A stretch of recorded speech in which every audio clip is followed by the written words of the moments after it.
मल्लिकार्जुन खड़गे ने कांग्रेस अध्यक्ष का पद संभाल लिया। कांग्रेस दफ्तर में सोनिया और राहुल समेत दूसरे नेताओं की मौजूदगी में मधुसूदन मिस्त्री ने उन्हें जीत का सर्टिफिकेट सौंपा। कुर्सी संभालते ही मल्लिकार्जुन खड़गे ने बीजेपी पर हमला किया और कहा कि न्यू इंडिया के नाम पर झूठ का सच और सच का झूठ किया जा रहा है। अपने विदाई भाषण में सोनिया गांधी भावुक हो गई और कहा कि आज मुझे राहत महसूस हो रही है।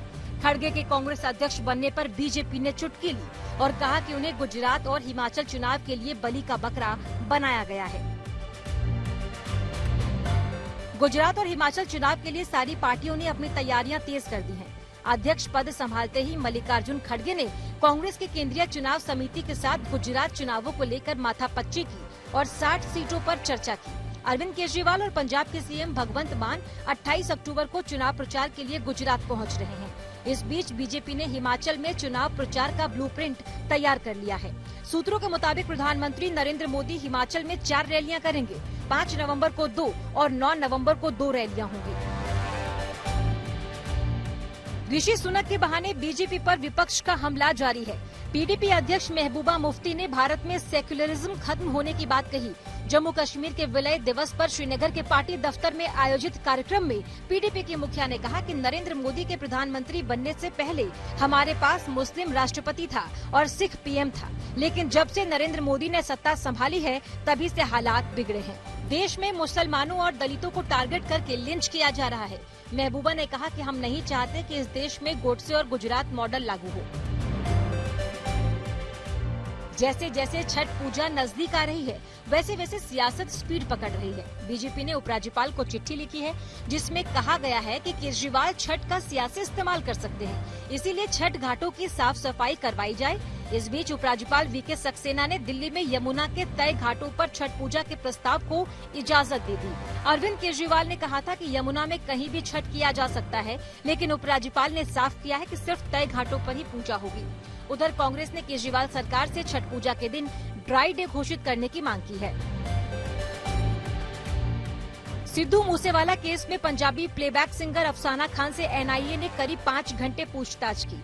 अफसाना सिद्धू मूसेवाला को भाई की तरह मानती थी। सिद्धू मर्डर केस के बाद अफसाना खान से पूछताछ के लिए एक नोटिस मानसा पुलिस ने दिया था, लेकिन तब वो कहीं बाहर होने का हवाला देकर बच निकली। जब एनआईए की टीम ने मूसेवाला केस में शामिल गैंगस्टर के संबंधों के बारे में जानकारी हासिल की और पंजाब समेत देश के 6 अलग अलग राज्यों में 50 से ज्यादा ठिकानों पर छापा मारा, तब अफसाना खान का नाम रडार पर आया। राम रहीम के साथ दिखाई देने वाली हनीप्रीत अब रूहानी दीदी के नाम से जानी जाएगी। पैरोल पर जेल से बाहर आए राम रहीम ने हनीप्रीत का नाम बदल दिया है। राम रहीम हनीप्रीत को दत्तक बेटी बताता है। राम रहीम ने हनीप्रीत का नाम बदलने की वजह भी बताई और कहा कि इसका उच्चारण आसान है। राम रहीम 2017 में बलात्कार के लिए दोषी ठहराए जाने के बाद 20 साल की जेल की सजा काट रहा है और फिलहाल पैरोल पर बाहर है। ऋषि सुनक ब्रिटेन के नए प्रधानमंत्री बन गए हैं और वो एक हिंदू हैं और पूरी निष्ठा से हिंदू रीति रिवाजों को मानते हैं, उनका पालन करते हैं। उनके प्रधानमंत्री बनते ही ब्रिटेन से लगभग 7700 किलोमीटर दूर भारत में एक बिल्कुल नई बहस शुरू हो गई है। असल में पूरी दुनिया में जो करोड़ों भारतीय हैं वो तो बहुत खुश हैं कि भारत का एक व्यक्ति, एक भारतवंशी ब्रिटेन का प्रधानमंत्री बना है। लोग खुश हैं, हर भारतीय खुश है, लेकिन हमारे ही देश का एक ऐसा वर्ग है जो इस बात से उतना खुश नहीं है जितना इस बात से दुखी है कि भारत में मुस्लिम प्रधानमंत्री क्यों नहीं है। और हमारे देश में एक नई बहस छिड़ गई है और वो ये है कि भारत में अल्पसंख्यक समुदाय या कहें कि मुस्लिम समुदाय का प्रधानमंत्री कब बनेगा। सोशल मीडिया पर यह बहस अब इतनी ज्यादा हो रही है कि #मुस्लिम लगातार हमारे देश में सोशल मीडिया पर ट्रेंड कर रहा है।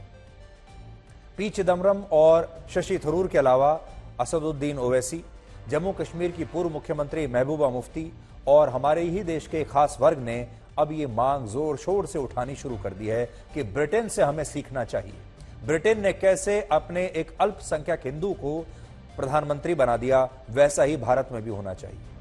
और प्रधानमंत्री नरेंद्र मोदी का विरोध करते हुए ओवैसी ने कहा कि बीजेपी का उद्देश्य देश से मुसलमानों को हटाना है, उन्हें भगाना है, जबकि महबूबा मुफ्ती ने यहां तक कह दिया कि भारत की धर्मनिरपेक्षता ही समाप्त हो चुकी है और आज सभी बड़े संवैधानिक पदों पर हिंदू बैठे हैं।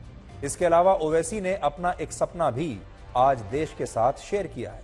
उन्होंने कहा है कि वो एक हिजाब पहनने वाली लड़की को देश की प्रधानमंत्री के रूप में देखना चाहते हैं और उनके इस बयान को बिटवीन द लाइंस पढ़ने की कोशिश की जाए तो वो शायद भारत को एक इस्लामिक राष्ट्र के रूप में देखना चाहते हैं।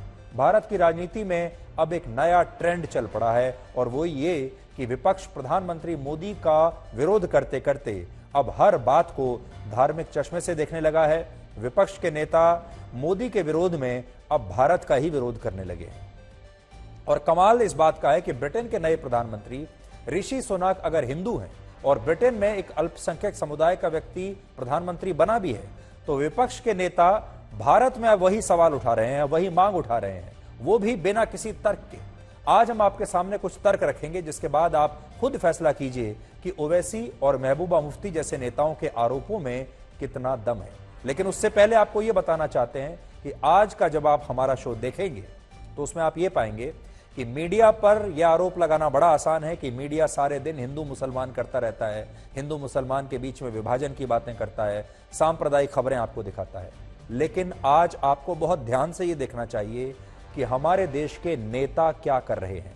तो पहली बात आज जो हम शुरू कर रहे हैं वो ये कि धर्म एक वर्ग ऐसा है जो धर्म के आधार पर प्रधानमंत्री का चुनाव करना चाहता है। यह अपने आप में एक बहुत बड़ी सांप्रदायिक बात है।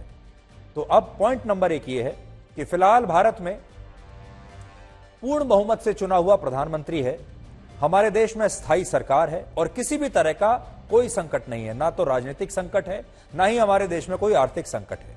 भारत में अगला चुनाव वर्ष 2024 में होगा और तब अगर ये सारे नेता मिलकर बहुमत हासिल कर लेते हैं तो बेशक हमारे देश में एक मुस्लिम प्रधानमंत्री बना सकते हैं। इसमें उन्हें कोई नहीं रोक सकता। संविधान उन्हें इसकी पूरी आजादी देता है। यह लोकतंत्र है। लेकिन 2024 के लोकसभा चुनाव से पहले इस तरह की बयानबाजी का मकसद सिर्फ और सिर्फ देश को 2 धर्मों के बीच बांटना है, उसके अलावा कुछ नहीं है। अब आप सोचिए, ना तो हमारे देश में चुनाव होने वाले हैं, तो आज इस बात का क्या मतलब है? भारत में हिंदू मुसलमान की यह राजनीति आज शुरू नहीं हुई है। आप में से बहुत सारे लोग अक्सर ये बात सुनते होंगे कि आजकल हमारे देश में बड़ा हिंदू मुसलमान हो रहा है, सांप्रदायिक बातें चारों तरफ होती हैं। लेकिन ये आज की बात नहीं है, ये आजादी से पहले ही शुरू हो गई थी। हमारे देश का यानी भारत का एकमात्र विभाजन, एक ही विभाजन हुआ है आज तक, वो 1947 में हुआ था और ये विभाजन धर्म के आधार पर हुआ था। और यह विभाजन जिन्ना ने करवाया था धर्म के आधार पर। विभाजन के समय हिंदू और मुसलमानों के बीच भयंकर दंगे हुए थे और ऐसा कहा जाता है कि इन दंगों में 10 लाख से ज्यादा लोग जो है वो प्रभावित हुए थे, जबकि 1.5 करोड़ से ज्यादा लोग विस्थापित हुए थे। कड़वा सच यह है कि भारत के मुसलमानों के मन में कई मुस्लिम नेताओं ने बहुत जहर भर के रखा है तब से लेकर अब तक, और इसी का परिणाम था विभाजन। आज भी देश के कई मुसलमानों के मन में 2 नेशन थ्योरी जिंदा है। 2 नेशन थ्योरी से हमारा मतलब है जिन्ना ने ये 2 नेशन थ्योरी दी थी और जिसके तहत उन्होंने कहा था कि सारे मुसलमान पाकिस्तान में चले जाएंगे, धर्म के आधार पर एक इस्लामिक देश बनेगा, वो है मुसलमान, और दूसरा देश जो है वो रहेगा हिंदुओं के लिए। लेकिन भारत ने अपने आप को धर्मनिरपेक्ष रखा और पाकिस्तान ने अपने आप को इस्लामिक देश बना लिया। आपने अक्सर एक शब्द हमारे देश में बड़ा सुना होगा, अल्पसंख्यक, जिसे अंग्रेजी में माइनॉरिटी कहते हैं। और हमारे देश में अक्सर राजनीति में कहा जाता है कि अल्पसंख्यकों को एक स्पेशल स्टेटस मिलना चाहिए क्योंकि उनकी संख्या कम है और अपनी संख्या कम होने के कारण जो अल्पसंख्यक वर्ग है, अल्पसंख्यक धर्म के जो लोग हैं, वो अपने आप को असुरक्षित महसूस करते हैं। उन्हें ज्यादा एनकरेजमेंट की जरूरत है और इसलिए उन पर आधारित राजनीति हमारे देश में 75 वर्षों से चल रही है। लेकिन जरा आंकड़ों के जरिए आप समझिए कि खुद को अल्पसंख्यक कहने वाला मुस्लिम समुदाय देश में कितना अल्पसंख्यक है। हमारे देश में एक धारणा है, जैसे ही मैं अल्पसंख्यक शब्द बोलूंगा आपके दिमाग में अपने आप ही मुस्लिम धर्म के लोग आ जाएंगे, जबकि अल्पसंख्यक में और भी बहुत सारे वर्ग आते हैं। 2011 की जनगणना के अनुसार भारत में हिंदू समुदाय के जो लोग हैं वो 79.80% हैं, लगभग 80%, जबकि मुसलमानों की आबादी है 14.23%, लगभग 15% मान लीजिए। लेकिन ध्यान देने वाली बात यह है कि ईसाई धर्म के सिर्फ 2.30% लोग हैं, यानी 2.5% लोग ईसाई धर्म के हैं। सिख धर्म को मानने वाले हमारे देश में जो आबादी है वो सिर्फ 1.72% है, 0.25%। बौद्ध धर्म को मानने वाले केवल 0.70% है, यानी 1% से भी कम। जैन धर्म को मानने वाले 0.37% हैं, आधा % से भी कम। और पारसी धर्म को मानने वाले लोग हमारे देश की जनसंख्या में उनका जो शेयर है वो है 0.09%। अगर आप माइनॉरिटी की बात करते हैं, अगर आप अल्पसंख्यकों की बात करते हैं, तो ये सारे धर्म के लोग ये हैं अल्पसंख्यक जो अभी आप देख रहे हैं। और इन अल्पसंख्यकों में भी जो मेजॉरिटी पॉपुलेशन है वो है, आप देखिए, हिंदुओं की सबसे ऊपर 80% और मुसलमानों की 15%। लेकिन इसमें से अब आप देखिए, ना तो सिख, ना बौद्ध, ना जैन, ना पारसी और ना ही किसी दूसरे धर्म के अल्पसंख्यक ये कहते हैं, ना ही ईसाई, कि उनके साथ अन्याय हो रहा है और वो भारत में असुरक्षित महसूस करते हैं, या वो कभी ये नहीं कहते कि उन्हें उनके धर्म की वजह से सताया जा रहा है। क्या आपने कभी जैन समुदाय के लोगों को कभी ये मांग करते हुए सुना है कि अब हमें जैन प्रधानमंत्री चाहिए? या पारसी समुदाय के लोगों को ये कभी मांग करते हुए सुना हो कि अब उन्हें पारसी प्रधानमंत्री चाहिए? या इनमें से कोई सामने आया हो और कहा हो कि ऋषि सुनक क्योंकि वहां अल्पसंख्यक प्रधानमंत्री बन गए तो अब हमारे देश में भी एक पारसी प्रधानमंत्री होना चाहिए? और अगर 2011 की आबादी को हम 1951 की आबादी से तुलना करके देखें तो भारत में वर्ष 1951 में हिंदू आबादी 84.1% थी, जो 2011 में घटकर लगभग 80% से भी कम रह गई। मुसलमानों की आबादी 1951 में 9.8% थी, जो बढ़कर 14.23% हो गई। अमेरिका के एक थिंक टैंक प्यू रिसर्च सेंटर ने वैश्विक मुस्लिम आबादी पर 2019 में कुछ आंकड़े जारी किए थे। इनके मुताबिक इंडोनेशिया के बाद भारत में दुनिया में सबसे ज्यादा मुसलमान रहते हैं। इन आंकड़ों के अनुसार इंडोनेशिया में 21 करोड़ से ज्यादा और भारत में 19 करोड़ से ज्यादा मुसलमान रहते हैं। इस सूची में तीसरे नंबर पर पाकिस्तान था, यानी हमारे देश में पाकिस्तान से ज्यादा मुसलमान रहते हैं, और पाकिस्तान में लगभग 20 करोड़ मुसलमान रहते हो। सोचिए, हमारा देश ऐसा है जहां 20 करोड़ मुसलमान अगर रहते हो, क्या इन्हें आप अल्पसंख्यक कहेंगे? क्या 20 करोड़ की जो संख्या है इतनी छोटी आपको लगती है कि उन्हें अल्पसंख्यक कहा जाए? और अब तो 20 करोड़ से भी ज्यादा हमारे देश की जनसंख्या हो चुकी होगी, क्योंकि जनगणना 2011 के बाद हुई नहीं है, लेकिन अब इनकी संख्या, मुसलमानों की संख्या 20 करोड़ से कहीं ज्यादा होगी। तो जिस धर्म के, जिस समुदाय के लोगों की संख्या 20 से 25 करोड़ के बीच हो, क्या वो सिर्फ संख्या के आधार पर असुरक्षित महसूस कर सकते हैं? एक सवाल यह भी है, क्योंकि इराक, ईरान, ब्रिटेन और जापान जैसे कई देशों की कुल आबादी भी इतनी नहीं है जितने भारत में मुसलमान रहते हैं। उदाहरण के लिए, जिस ब्रिटेन में ऋषि सुनक के प्रधानमंत्री बनने के बाद अल्पसंख्यकों को लेकर यह बहस शुरू हुई, वहां की कुल आबादी ही 6 करोड़ के आसपास है, लेकिन भारत में आज 20 करोड़ से ज्यादा मुसलमान हैं। मुसलमानों की आर्थिक और सामाजिक स्थिति में सुधार की आवश्यकता है, इससे कोई संकोच नहीं है कहने में, लेकिन यह आवश्यकता दलित और आदिवासी समुदाय की भी उतनी ही है जितनी मुसलमानों की है। वैसे जिन लोगों को लगता है कि भारत में मुसलमानों के साथ हर बार नाइंसाफी होती है, उन्हें कश्मीर के एक IAS अधिकारी शाह फैजल का एक ट्वीट आज हम पढ़वाना चाहते हैं। आपको याद होगा, शाह फैजल कश्मीर में एक मुस्लिम IAS अफसर हैं, उन्होंने टॉप किया था और ये ट्वीट उन्होंने कल किया था। आज आपको इसे पढ़ना चाहिए।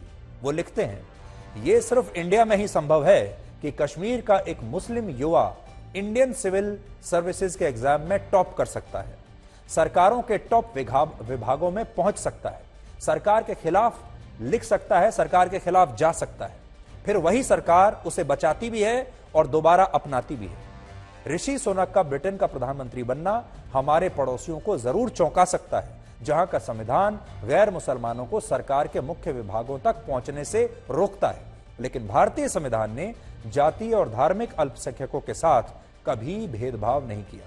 भारतीय मुसलमान बराबर के नागरिक के तौर पर इतनी आजादी के साथ जीते हैं, जिसके बारे में इस्लामिक देश सोच भी नहीं सकते। ये विचार हैं शाह फैजल के, जो कश्मीर के आईएएस अधिकारी हैं। आपको याद होगा एक जमाने में ये भी भारत के खिलाफ काफी लिखा करते थे। इनके विचार ऐसे ही थे जैसे आज ओवैसी के हैं, और इसके बाद इन्होंने सिविल सर्विसेज छोड़ दिया था और फिर इन्हें वापस ले लिया गया, और अब वो ये ट्वीट लिख रहे हैं। आज बड़ी बात यह है कि भारत के जो मुसलमान हैं, भारत के जो मुस्लिम युवक हैं, वो अपना आदर्श किसे मानते हैं? महबूबा मुफ्ती को अपना आदर्श मानते हैं, ओवैसी को अपना आदर्श मानते हैं, या फिर इन जैसे आईएएस अधिकारियों को अपना आदर्श मानते हैं, शाह फैजल को अपना आदर्श मानते हैं? ये आपको चुनना है। आप तय कीजिए कि आपका आदर्श कौन है, और आप तय कीजिए कि आप किस विचारधारा के साथ आगे बढ़ना चाहते हैं।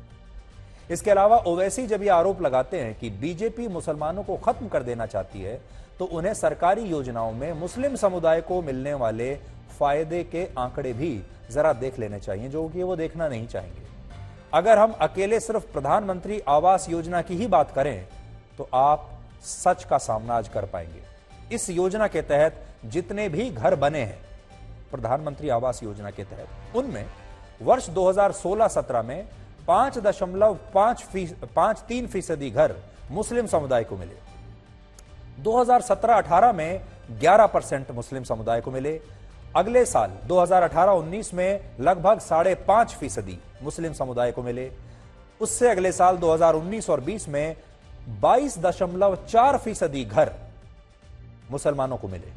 2020 और 21 में लगभग 14% जो घर हैं वो मुसलमानों को मिले, और 2021 और 22 में 18% जो घर हैं वो मुसलमानों को मिले। अब आप खुद सोचिए, एक सीधा सा तर्क है कि अगर सरकार को मुसलमानों को यहां से भगाना ही होता, निकालना ही होता, तो उन्हें ये घर कभी नहीं दिए जाते। और यही हाल बाकी की सरकारी योजनाओं का भी है।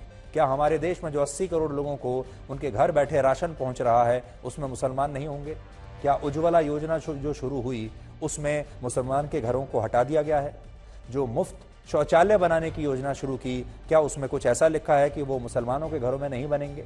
सबके घरों में बनेंगे। लेकिन कुछ नेता धर्म के नाम पर अपनी दुकानें सजा रहे हैं और उन मुसलमानों को बहकाने की कोशिश कर रहे हैं जो चैन से भारत में रह रहे हैं और रहना भी चाहते हैं। सच्चाई यह है कि ऋषि सुनक ब्राउन होने की वजह से ब्रिटेन के प्रधानमंत्री नहीं बने, भारतीय होने की वजह से वहां तक नहीं पहुंचे, अपनी काबिलियत पर पहुंचे। या फिर कमला हैरिस भारतीय मूल की होने की वजह से अमेरिका की उपराष्ट्रपति नहीं बनी, अपनी काबिलियत से ऐसे पद पर गई हैं। और जो लोग अपनी काबिलियत से पहुंचते हैं वो एम्पावरमेंट की वजह से उस पद पर पहुंचे हैं, टोकनिज्म की वजह से नहीं, एक टोकन के नाम पर नहीं। ऐसे लोगों का नाम लेकर सिर्फ सियासी संदेश देने की कोशिश होती है, जबकि आवश्यकता है एम्पावरमेंट की। हमें अब गुलामी की मानसिकता से बाहर निकलना होगा और ब्रिटेन या पश्चिमी देशों में जो कुछ हो रहा है उसे देखने का अपना नजरिया बदलना होगा, उसकी नकल करना बंद करना होगा। हमारे देश में जो वर्ग पिछड़े हुए हैं उनके आर्थिक और सामाजिक सशक्तिकरण की आवश्यकता है, ना कि उन्हें लेकर राजनीति की और वोट बैंक बनाने की। लेकिन हमारे देश में हो यही रहा है। क्या पंडित जवाहरलाल नेहरू ने भारत में कश्मीर के विलय को जानबूझकर टालने की कोशिश की थी? ये एक ऐसा सवाल है जिसका जवाब आपको इतिहास की किताबों में भी शायद सही नहीं मिलेगा, और इसका सच आज हम आपके सामने पेश करेंगे। यह विश्लेषण आज इसलिए कर रहे हैं क्योंकि आज ही के दिन यानी 26 अक्टूबर 1947 को जम्मू कश्मीर रियासत का भारत में विलय हुआ था, इसलिए आज का दिन बड़ा खास है। और उस समय जम्मू कश्मीर के महाराजा हरि सिंह ने भारत के साथ एक विलय संधि पर हस्ताक्षर किए थे, जिसके तहत कश्मीर भारत का हिस्सा बन गया था औपचारिक रूप से। आजादी से पहले भारत में 500 से ज्यादा रियासतें थीं और इन सभी रियासतों के सामने दो विकल्प थे। पहला, भारत या पाकिस्तान में से किसी एक देश में अपनी रियासत का विलय करना। उनसे कहा गया आप एक को चुन लीजिए, या तो भारत को चुन लीजिए या पाकिस्तान को। और दूसरा विकल्प था स्वतंत्र रियासत के रूप में काम करना। जम्मू कश्मीर रियासत के महाराजा हरि सिंह आजादी के बाद भी विलय को लेकर कोई अंतिम फैसला नहीं कर पा रहे थे, और वो शायद इस फैसले को समय के हिसाब से टालना चाहते थे। उन्हें लगता था कि दोनों में से जो मुझे अच्छी डील देगा, जो मेरी सारी शर्तों को मान लेगा, उसके साथ विलय कर लेंगे। लेकिन जब वे ये सोच विचार कर ही रहे थे, इसी बीच 22 अक्टूबर 1947 को, सोचिए हम 15 अगस्त 1947 को आजाद हुए हैं और अक्टूबर के महीने में पाकिस्तान से 300 ट्रक भरकर कश्मीर की सीमा में दाखिल हुए, जिनमें 5000 कबायली मौजूद थे। और इन कबायलियों ने उस समय न सिर्फ जम्मू कश्मीर पर हमला किया, बल्कि महाराजा हरि सिंह की जो स्टेट फोर्स थी, यानी उनकी जो उनके राज्य की सेना थी, उसे हराते हुए मुजफ्फराबाद से श्रीनगर जाने वाले रास्ते पर आगे बढ़ना शुरू कर दिया और कश्मीर के एक बड़े हिस्से पर कब्जा कर लिया।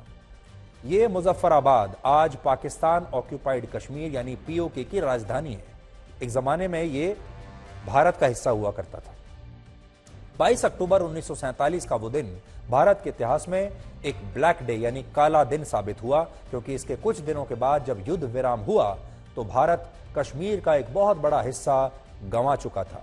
और यह हिस्सा इतना बड़ा था कि इसका क्षेत्रफल लगभग 91,000 वर्ग किलोमीटर का था। ये हंगरी, पुर्तगाल और जॉर्डन जैसे देशों के पूरे क्षेत्रफल के बराबर है। लेकिन भारत के ज्यादातर दरबारी इतिहासकारों ने 22 अक्टूबर को कभी भी ब्लैक डे का नाम नहीं दिया और इस युद्ध को धीरे धीरे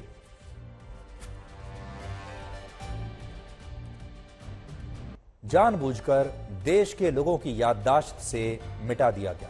जबकि जिस पाकिस्तान ने यह युद्ध भारत पर थोपा था, जिसने हमला किया था, उसने इसका उलट किया।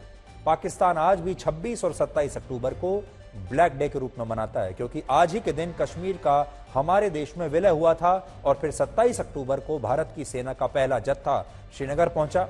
महाराजा हरि सिंह ने भारत से मदद मांगी और जब विलय पर हस्ताक्षर हो गए तब भारत की सेना वहां पर पहुंची और फिर हमारी सेना ने पाकिस्तान के आक्रमणकारियों को वापस खदेड़ा। लेकिन तब तक वो बहुत बड़े हिस्से पर कब्जा कर चुकी थी और वो हिस्सा आज भी उन्हीं के पास है। इसके अलावा यह सवाल भी अक्सर पूछा जाता है कि जब महाराजा हरि सिंह ने जम्मू कश्मीर भारत को सौंप ही दिया था औपचारिक रूप से हस्ताक्षर करके, तो फिर इस पर विवाद कहां हुआ? इसमें विवाद क्यों होता है? और क्या प्रधानमंत्री नेहरू ने कश्मीर पर कोई गलती की थी? इन सवालों की जड़ में जाने के लिए आज हमने कई पुस्तकों की मदद ली, जिनमें एक पुस्तक का नाम है the man who saved India. ये किताब हिंडोल सेन गुप्ता ने लिखी है और इसके पेज नंबर 267 पर काफी महत्वपूर्ण जानकारियां दी गई हैं। इसमें लिखा है कि आजादी से 1 साल पहले जम्मू कश्मीर में शेख अब्दुल्ला महाराजा हरि सिंह के खिलाफ एक बड़ा आंदोलन चला रहे थे धर्म के नाम पर। और क्योंकि जवाहरलाल नेहरू और शेख अब्दुल्ला के बीच बड़ी गहरी दोस्ती थी, इसलिए नेहरू ने कश्मीर की स्थिति को सही से समझने की कोशिश नहीं की। जिस चश्मे से शेख अब्दुल्ला ने उन्हें तस्वीर दिखाई, वो वही तस्वीर देखते रहे और वो शेख अब्दुल्ला द्वारा चलाए जा रहे राजनीतिक अभियान का हिस्सा बन गए। यानी शेख अब्दुल्ला ने उन्हें इस्तेमाल कर लिया। शेख अब्दुल्ला फारूक अब्दुल्ला के पिता थे, जम्मू कश्मीर के पूर्व मुख्यमंत्री जो हैं उनके पिता थे। और बड़ी बात यह है कि शुरुआत में वो कश्मीर का भारत में विलय करने के समर्थन में थे, लेकिन जब विलय हुआ तो वो कश्मीर की आजादी की बात करने लगे, अपने पुरानी बात से पलट गए। इसके अलावा ये बात भी सच है कि आजादी से पहले महाराजा हरि सिंह ने नेहरू को यह जानकारी भेजी थी कि वो कश्मीर को भारत को सौंपने के बारे में विचार कर सकते हैं, लेकिन उस समय नेहरू ने उनके इस प्रस्ताव को गंभीरता से नहीं लिया। भारत के कानून मंत्री किरण रिजिजू ने हाल ही में कुछ दस्तावेज सार्वजनिक किए थे, जिनमें जवाहरलाल नेहरू के एक भाषण का जिक्र किया गया है और यह भाषण उन्होंने 24 जुलाई 1952 को भारत की संसद में दिया था। इसमें नेहरू बताते हैं कि महाराजा हरि सिंह ने पहली बार जुलाई 1947 में कश्मीर के भारत में विलय की बात कही थी।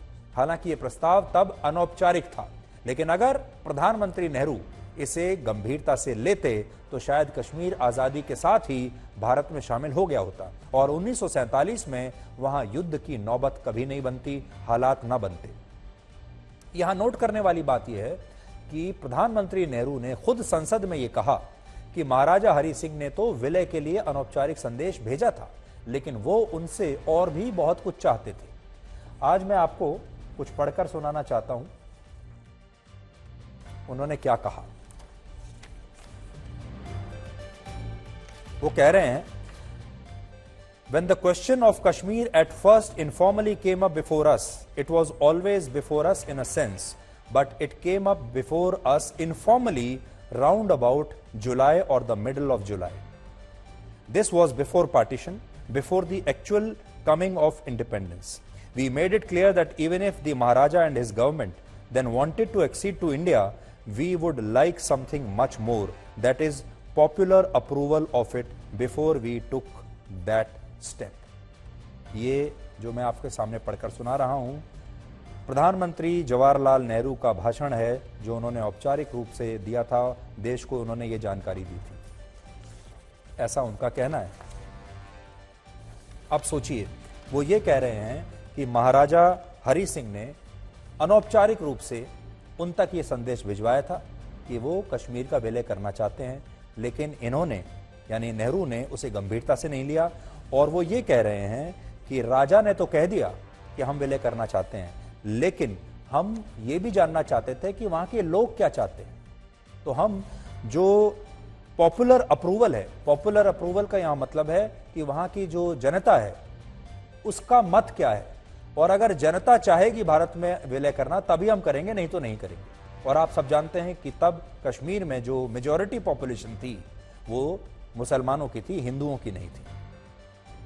कश्मीर के मुद्दे को लेकर उस समय जवाहरलाल नेहरू की सरकार ने दो और बड़ी गलतियां की, जिनमें पहली गलती थी भारत के आखिरी वाइसरॉय लॉर्ड माउंटबेटन को देश का पहला गवर्नर जनरल बनाना। अब सोचिए, हम आजाद हो गए, फिर भी हमने पहला गवर्नर जनरल देश का उन्हीं को बना दिया जिन्होंने हम पर शासन किया, यानी लॉर्ड माउंटबेटन को।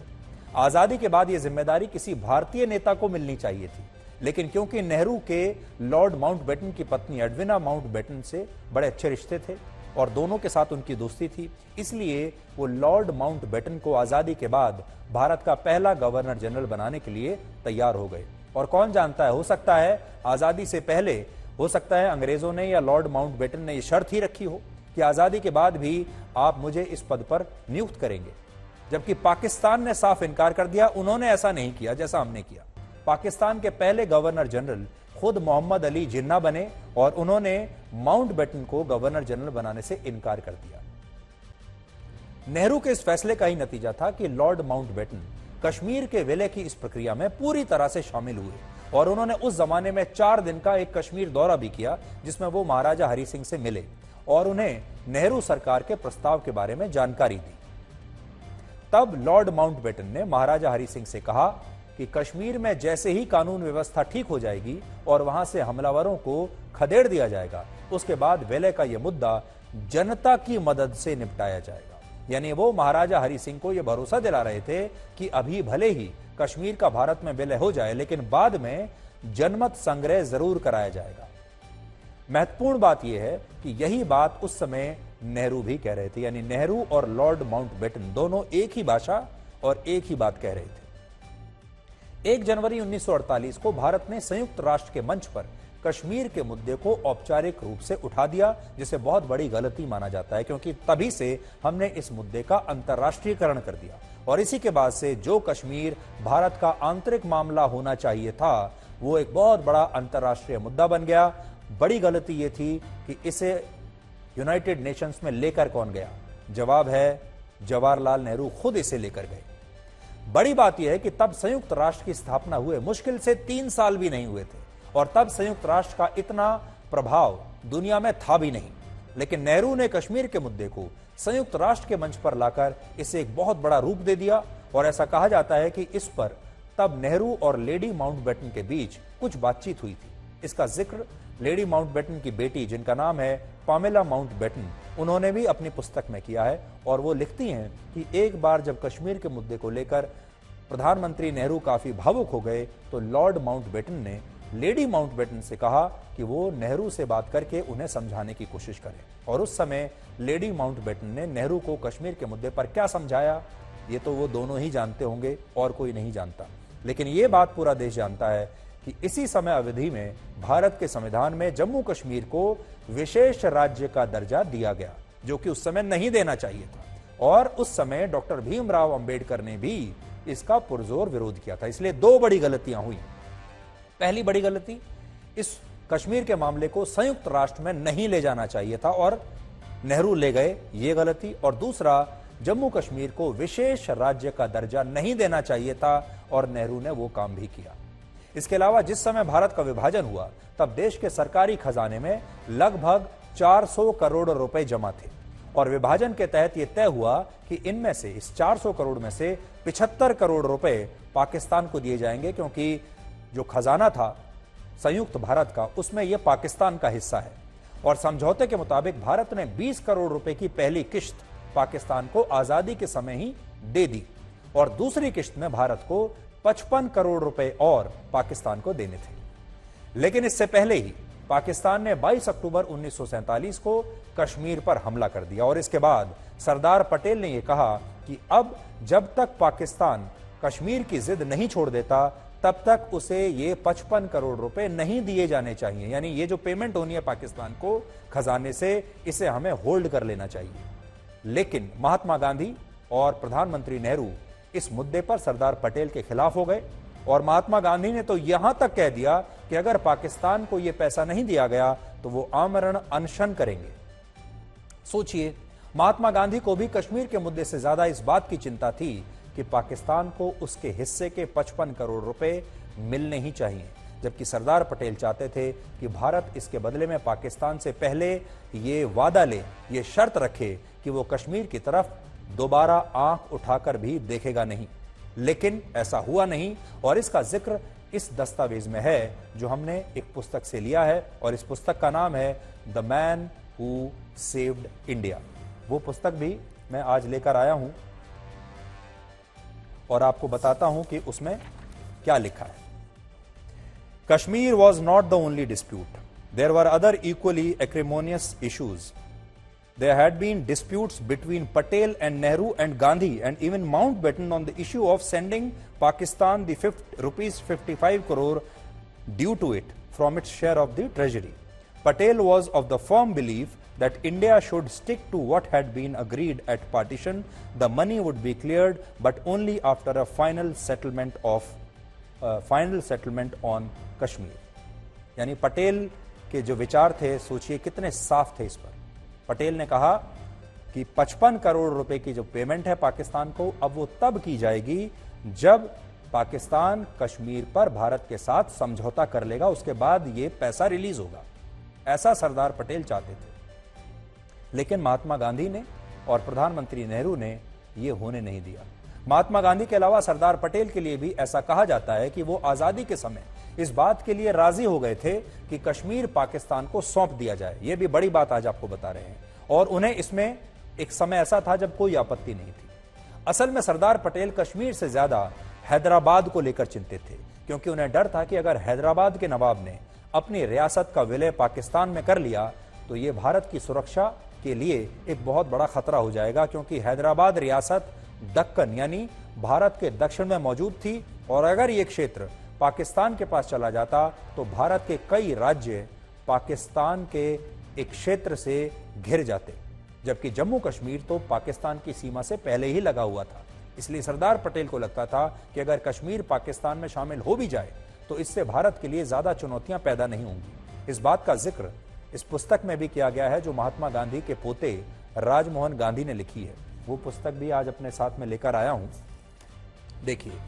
और इसके पेज नंबर 439 पर क्या लिखा है आपको थोड़ा पढ़कर सुनाता हूं।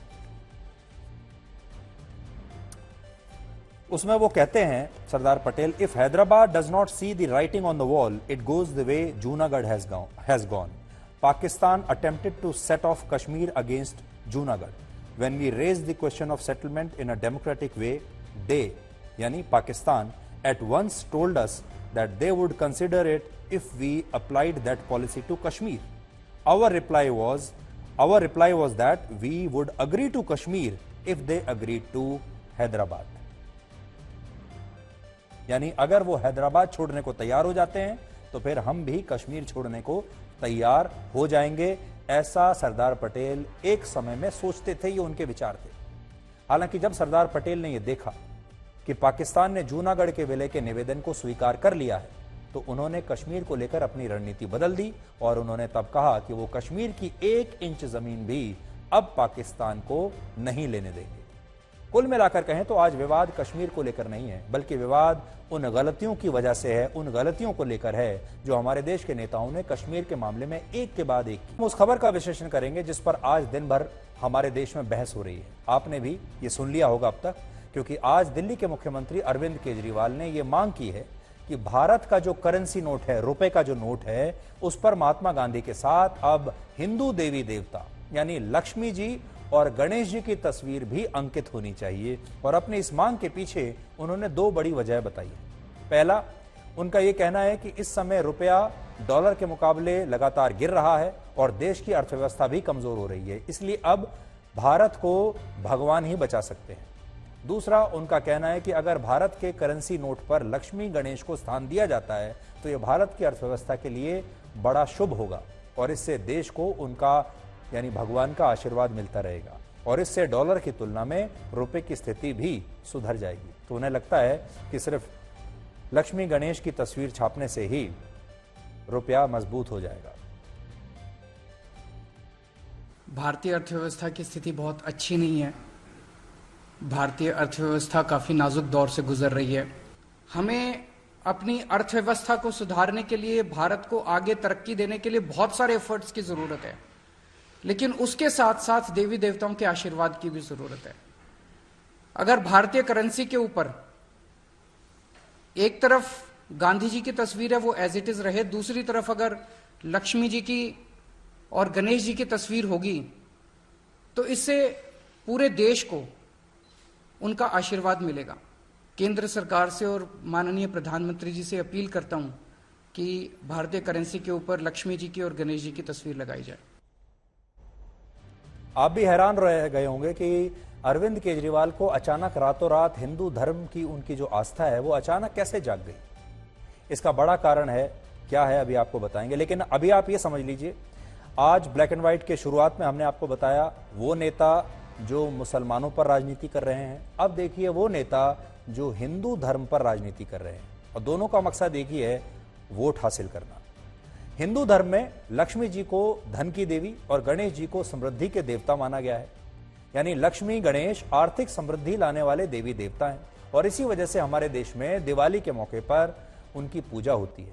आज भी जब अरविंद केजरीवाल ने उन्हें रुपए के नोट पर स्थान देने की मांग की तो हमारे देश में इस पर काफी चर्चा हो रही है। न्यूज चैनलों के लिए तो ये एक बहुत बड़ी हेडलाइन बन गई है और अरविंद केजरीवाल भी यही चाहते थे। अरविंद केजरीवाल और आम आदमी पार्टी मीडिया को बहुत अच्छी तरह से समझते हैं। वो जानते हैं कि मीडिया में दिन भर कौन से मुद्दे छाए रहेंगे और वो कौन सा ऐसा शगुफा छोड़ें कि सारे दिन मीडिया में उसी पर बहस होती रहे, और इसीलिए उन्होंने ये किया। आज आप ये देखिए कि हमारे देश की राजनीति कैसी है। एक तरफ हमारे देश का एक वर्ग और कुछ विपक्षी पार्टियां ये कह रही हैं कि इस देश में एक अल्पसंख्यक मुस्लिम अपने धर्म के आधार पर ही प्रधानमंत्री कब बनेगा, और दूसरी तरफ एक पार्टी ये कह रही है कि इस देश की मुद्रा पर हिंदू देवी देवताओं की तस्वीर कब अंकित की जाएगी। यानी ये दो वर्ग हैं और दोनों में समानता यह है कि ये अपने अपने धर्म और अपने अपने वोट बैंक के हिसाब से राजनीति कर रहे हैं। इसलिए अगर आपको यह तय करना है कि सांप्रदायिक कौन है तो फिर आप इन दोनों को देख लीजिए। हमारे देश में अक्सर न्यूज चैनल्स पर यह आरोप लगता रहता है, मीडिया वालों पर, हमारे जैसे एंकर्स पर यह आरोप लगते रहते हैं कि वो हर चीज में धर्म को लेकर आ जाते हैं, धर्म के नाम पर नफरत फैलाते हैं। अब आप सोचिए, इसलिए आपको यह बता रहे हैं सच क्या है। सच यह है कि हमारे देश में सबसे ज्यादा हिंदू मुसलमान नेताओं द्वारा किया जाता है। आज ही हमने एक ही दिन में आपको दो उदाहरण दे दिए। आज अरविंद केजरीवाल भी यही कर रहे हैं क्योंकि उन्हें पता है इस तरह के बयानों से उन्हें गुजरात के विधानसभा चुनावों में बहुत फायदा होने वाला है और वो नोटों की बात करके अपनी पार्टी के वोटों का गणित सही कर सकते हैं। असल में केजरीवाल आज भारत के वोटर्स और भारत के मीडिया को अच्छी तरह से समझ चुके हैं। वो जानते हैं उन्हें लोगों से वोट कैसे मिलेंगे और मीडिया में मुफ्त की कवरेज कैसे मिलेगी। उदाहरण के लिए 2020 में दिल्ली में विधानसभा के चुनाव हुए थे, तब उन्होंने खुद को भगवान हनुमान का भक्त बताया था। एक इंटरव्यू के दौरान उन्होंने हनुमान चालीसा का पाठ भी कर दिया था। इसी तरह यूपी में वो चुनाव में भगवान श्री राम के भक्त बन गए, अयोध्या चले गए, और जब गुजरात में चुनाव हैं तो उन्होंने नोटों के जरिए वोट पाने का नया फॉर्मूला निकाल लिया और वो बीजेपी को सीधे तौर पर चुनौती दे रहे हैं क्योंकि वोट बैंक एक ही है। समझने वाली बात यह है कि अब तक बीजेपी यही मानती थी कि केजरीवाल की पार्टी कांग्रेस पार्टी के वोट काट रही है, लेकिन गुजरात में इस मुद्दे के जरिए अब आम आदमी पार्टी बीजेपी के वोट बैंक में भी सेंध लगाने की कोशिश कर रही है। असल में जो पीछे की रणनीति है वो ये है, आमतौर पर किसी भी देश की करेंसी पर उस देश के सबसे बड़े और प्रतिष्ठित नेता की तस्वीर को छापा जाता है, जबकि कुछ देशों में वहां की मुद्राओं पर धर्म से जुड़ी बातों या फिर उपदेशों को जगह दी जाती है या भगवान की तस्वीर छपती है। ब्रिटेन की आधिकारिक मुद्रा पाउंड स्टर्लिंग है।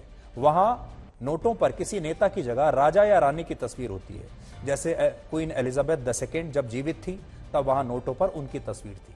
उनकी मृत्यु के बाद जब किंग चार्ल्स III वहां के राजा बने तो अब वहां नए नोटों पर उनकी तस्वीरें छपेंगी। इसी तरह अमेरिका की करेंसी US डॉलर है। हर डॉलर के नोट पर अभी अलग अलग नेताओं की तस्वीरें अंकित होती हैं। जैसे वहां जो $1 का नोट है उस पर अमेरिका के पहले राष्ट्रपति जॉर्ज वॉशिंगटन की तस्वीर है।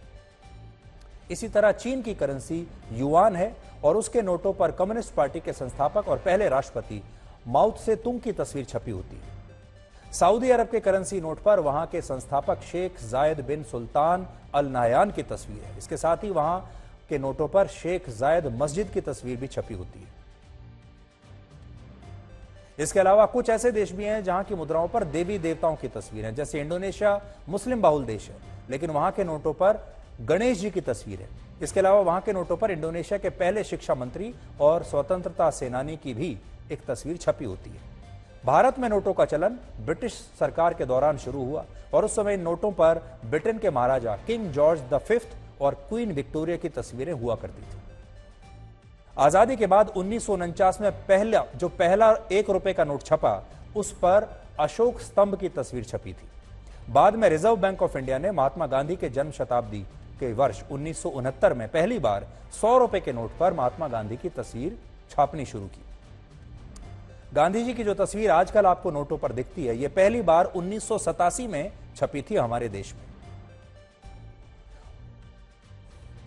तो अब आप यहां पर यह समझ गए होंगे कि यह कितना बड़ा एक राजनीतिक मुद्दा बनाने की कोशिश हो रही है और जिसमें धर्म का इस्तेमाल हो रहा है। लेकिन एक बात हम जरूर कहना चाहेंगे, भारत एक धर्मनिरपेक्ष देश है और एक धर्मनिरपेक्ष देश में धर्म को पैसे से यानी करेंसी से दूर रखना चाहिए। इसलिए हम इस बात के पक्षधर नहीं हैं कि लक्ष्मी या गणेश की तस्वीर छपे। अगर आपकी बहुत श्रद्धा है, आप मानते हैं, अपने दिल में उन्हें रखिए, अपने घर में पूजा कीजिए, अपने जीवन में उनके संदेशों का पालन कीजिए और आप अपने निजी जीवन में जो चाहे करिए। लेकिन नोट पर यह छापकर असल में उनकी नजर नोट पर नहीं है बल्कि वोट पर है। बात करते हैं भारत की सबसे बड़ी सामाजिक क्रांति के बारे में, जिसका नाम है मेरा Swabhimaan. Title sponsor Lux Cozi innerwear, चेहरे पे मुस्कान।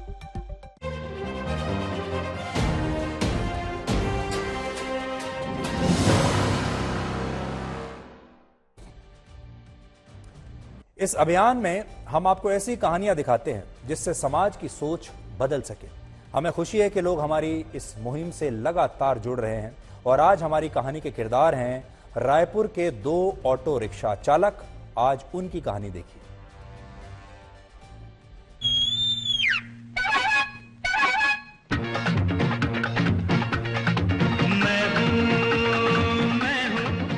फिल्मों में हीरो अगर ऑटो वाला है तो वो नाचता भी है और गाता भी है।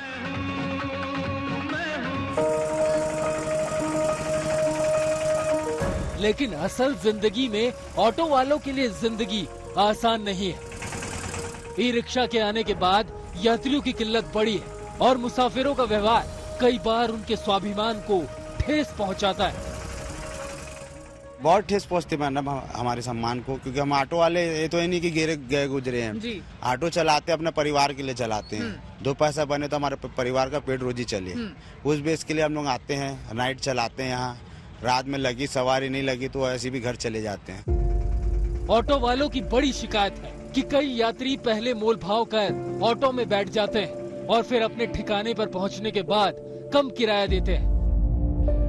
बात थोड़ी सी बढ़ती है तो कभी धमकी मिलती है और कभी अपमान भी। ऐसे वाक्य हर रोज उनके साथ होते हैं। सवारी मिली थी समता कॉलोनी की, गुड़िया थी, बोला मैं दे देना 300 रुपए। तो बोले भैया मैं इतना नहीं दे पाऊंगी। तो बोले 250 दे दीजिएगा, घर तक छोड़ देंगे। अब वहाँ पहुँचने के बाद ऐसा हुआ कि वकील थे, वो एडवोकेट थे, बोले इतना पैसा नहीं लगता, छोटी सी गुड़िया है, ये है। अब 15-16 साल की लड़की क्या होगी, अब बच्चे समझ के अपन ले गए। वहाँ उतारने के बाद बोलते मैं वकील हूँ, ये है, मैं नहीं दूंगी पैसा आपको, 100 रुपये लेना है तो लो, नहीं तो भाड़ में जाओ। इस टाइप से अब्द व्यवहार से अपने से बात की। तब